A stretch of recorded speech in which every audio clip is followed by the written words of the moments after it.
All right, guys, we are doing this again.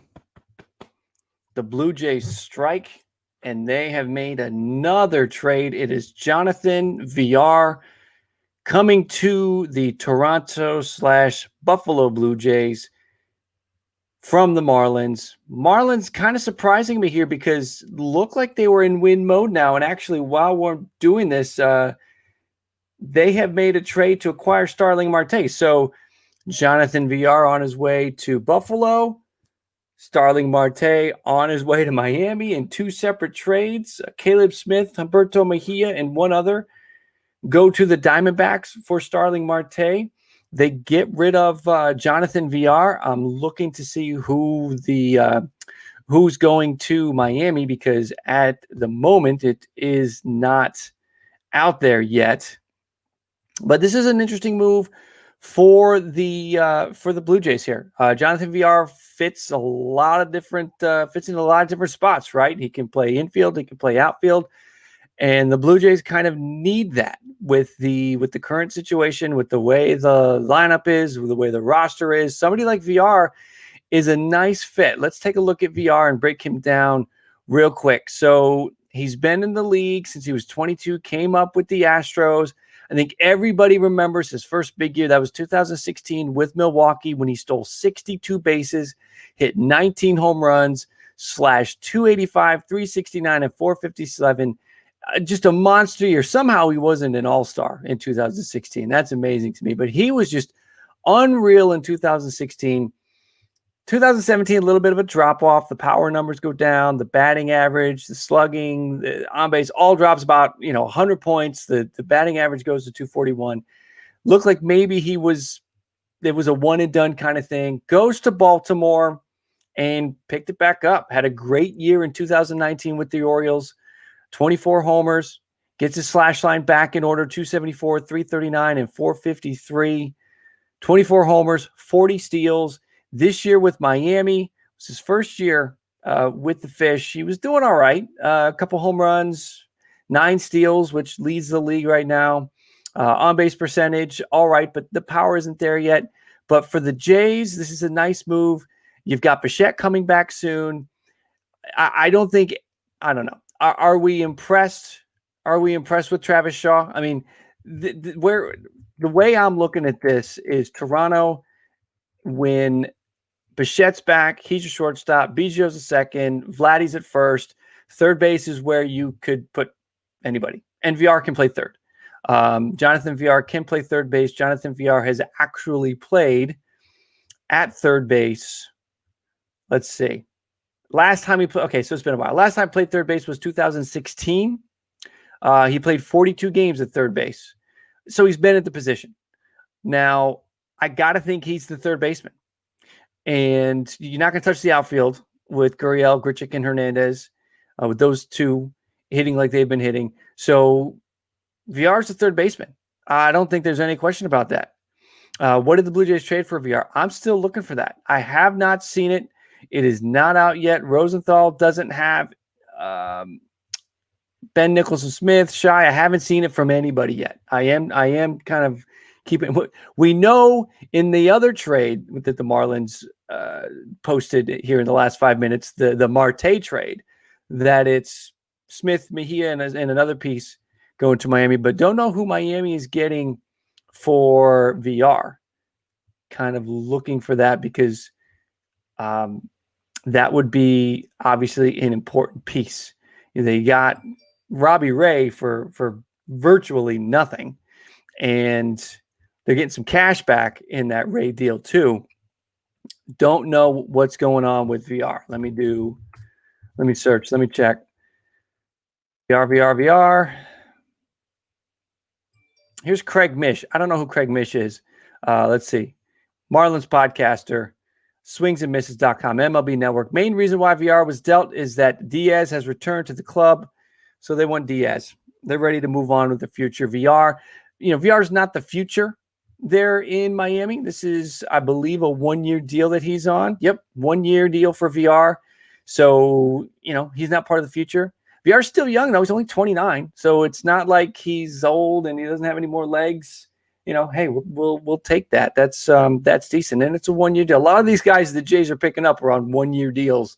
You can see a little bit of a strategy there, but they have now made 4 nice moves. 4 moves, not as big as what the Padres are doing, just as active as the Padres, but moves that are showing you that the Blue Jays want the playoffs this year. They want to get in there. They're in position for it, and they're making the moves with VR, with Walker, with Ray, and with Vogelback the other day. So that is interesting. I like Jonathan Villar. I like how versatile he is. He can play anywhere. This year for Miami, he's played in center. He's played at second. He's played at short. So he can play anywhere. He can play basically anywhere but first. And with Vladdy, they don't need anybody else to play first. The Marte to the Marlins deal. See, what's interesting about that, and we'll just hop on that real quick. The Marte situation, he just got dealt to the Diamondbacks. So they move on. They move on from him, which, I don't know, kind of a surprise, right? The Diamondbacks last year when they made that trade, they gave up Brendan Malone and another prospect, Piguero. You give that up. I guess what they get back here is probably better than that with Caleb Smith, who's a decent pitcher. But Starling Marte, who's hitting his slash line this year, 311, 384, and 443. So he's been good. 5 steals, pair of home runs. He's a good outfielder, 2-time Gold Glover. It's been a while since he had the Gold Glove, but he's a good player. 2020 guy when he's healthy. I felt that this year coming into 2020, he'd have a huge year with Arizona. I felt good about that Arizona lineup, but they're moving on. Arizona is looking like they are just kind of, they're out of it. They're not in position.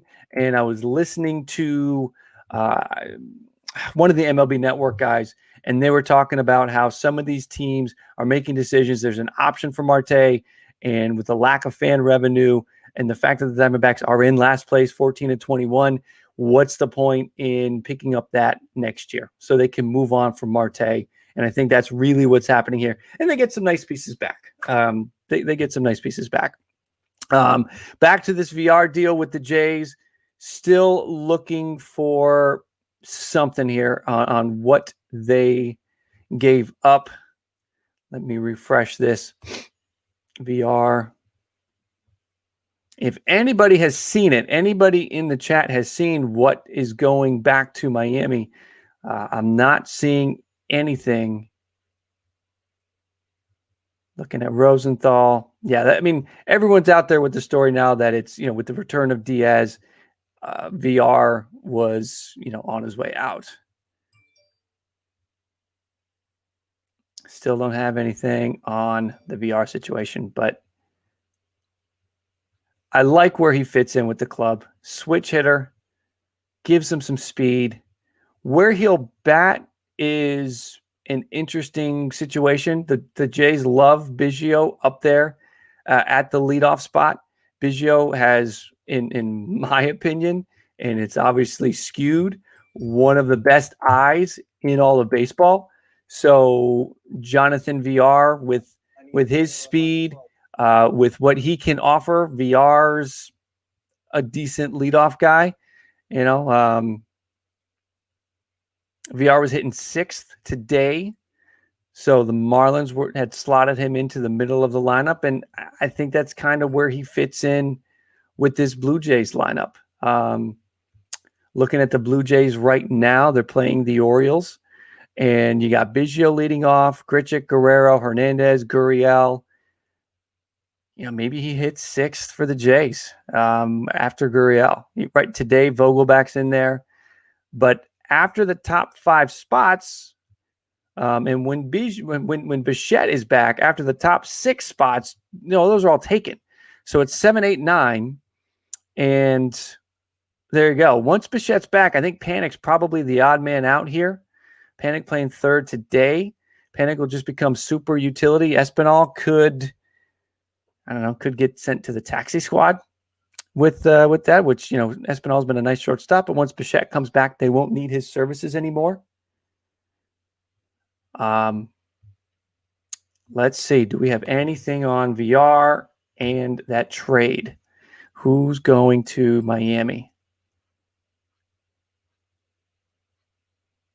Ben Nicholson Smith.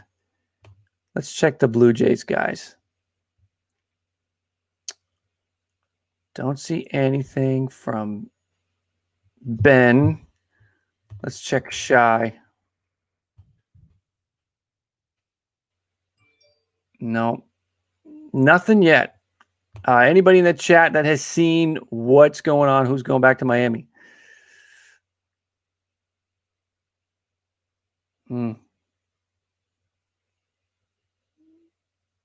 Not seeing it. I'd love to see it. I'd love to make it a part of this video. Who goes to Miami for Jonathan Villar? I did see I did see that Cubs deal. I am wishing we had it here. Let's see. Jonathan Villar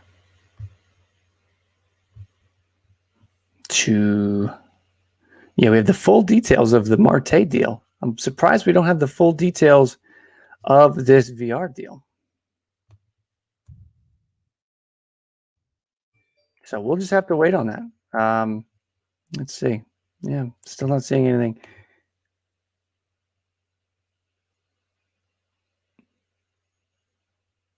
So here's the deal. Here's what we'll do for this. I'll put this out there for anybody who's watching this after the fact. If we don't get it while we are live here, I will post it on my Twitter. I'm sure you'll probably see it in other spots, but I will be looking. I'll be keeping an eye on it. We'll be putting we'll put it out there on Twitter, retweet it from whoever gets it first. But we'll keep an eye out for that. But listen, the Blue Jays are doing a nice thing here. They're not so far. We'll see what this whole VR situation is, but they're not giving up any big name prospects. They've pretty much kept the top 25 intact. They are bringing in some rentals, but these are some good quality players that I think fit in with this Blue Jays club. Give them an opportunity. You've now got 2 new starting pitchers. We saw what Walker can do. He was great. We'll see what Ray can do. Well, hopefully maybe they can work with him. He can get his velo up. He can limit the walks. That's what's going to be important there. And with VR, now you got a guy who can steal bases. This Blue Jays team historically has been a team that hardly runs. But with VR, Biggio can steal bags. Biggio was perfect last year. Bichette can run. So a nice situation there with what VR brings, the speed, the defense. So I think it's ultimately all 4 of these deals I'm a fan of as a Blue Jays fan. It just really depends on who they've given up. The Blue Jays, I can't imagine it's going to be anything too much because it's a 1-year deal for VR. And Miami was in a situation where they were looking to get rid of him. So that is the deal. Yeah, the versatility. Versatility is huge. And I know that the Blue Jays covet that right now. The front office likes that. Montero likes that. He likes guys that he can slide into different positions. He loves that Biggio can play anywhere. Vladdy's at first now. He's pretty much anchored to first, but I'm sure they could slide him to third for a game or two if they needed to. Shaw can play anywhere. Drury could play anywhere. They got guys that can play anywhere, and VR is sort of a dream situation there. So we'll kind of see. Do you think Gallo and Lynn moves? The whole Gallo and Lynn, it really just depends on what the Rangers are asking for. Lynn has really found himself in Texas, and that's great. But he is getting up there in age. He's been around for a long time, and he's 33 years old. Great year this year, that 4-1, 1.93 ERA. But how much you want to give up for Lance Lynn? This is, let's see, year 2 of a 3-year deal. Whoever gets him will have him for next year as well. So the Rangers might be trying to hold that over, say, look, you get him for 2 years. It's not a bad deal. 3 years, $30 million. It's pretty good for a guy who right now is pitching like an ace. So, but the age is there. It's something that would be in the back of your mind. But we'll kind of see how it goes with Lance Lynn. I'm getting a lot of notifications. That's why I'm looking over here. I don't see anything. As far as Gallo goes, I'd really be surprised if the Rangers did anything with Gallo. I know his name is out there. I kind of feel like that's one where they're floating it out there to see what they can get for him. He hits bombs. He's only 26. I know his batting average is in the toilet right now, but his on-base percentage makes up for it. A 183 average, I know that's awful. A 336 on-base percentage, which isn't great either, but considering the 183 average, it makes up for it. So in last year, he got his batting average up to 253 and unfortunately missed a lot of time. If he can stay healthy and get that batting average back up, Joey Gallo is great. So I'd honestly be surprised to see if Gallo goes, just because of the control and the age and the potential. Twice he's hit 40 home runs. He's got a good eye. He walks. So I'd be surprised if Gallo goes. Just all of those factors combined. Phantom. Well, I mean, and if you're the Rangers, you probably are asking for a top prospect kind of starter back for Gallo, because you've seen what he can do. He's a 40 homer guy, and if he gets his batting average up, he's an elite player. If he gets his batting average up, he walks enough. He's got a great eye. I wouldn't be surprised. No one's going to give that, though. No one is going to go and say, "Sure, here you go. Here's my top line guy for Joey Gallo." It's just, the Rangers probably view him in a little brighter light than most. I'm a fan of Joey Gallo. I hate the Rangers. Just put that out there, but I'm a fan of Joey Gallo. So, but my opinion is the Rangers should probably hold on to him, because, this year is this year. It looks like a waste for the Rangers. What they need to do is they need to find a way to get rid of Rougned Odor. I don't know how they do it. Odor is trash right now, but Odor's on a 6-year, $50 million deal that they've got a few more years with him, and his sub 200 batting average. That's who they need to try to get rid of. They need to dangle Gallo to get rid of Odor. Anyway, we'll kind of see how that plays out. So let's see here. What do we got? Do we have anything on Villar, the trade? Who's going to Miami? Browsing Twitter. Just not seeing it. So we're not going to have that.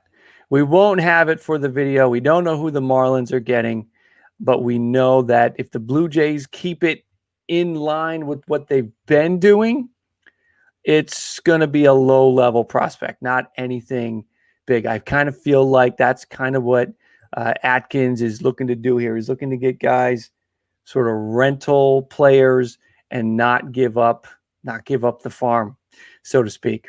So, all right, that's it for this one. We got about a half hour left of the trading deadline. As other big trades, we're not gonna be able to do one on Starling Marte, because the Marte and Villar deals happen at the same time. So for right now, that's going to be this one. I'll try to come back on towards the end of the deadline, and if there's anything big that happens, like this Villar deal, for sure be back. So keep an eye on the channel. Keep your alerts on, stay close, and we'll be back with the next trade.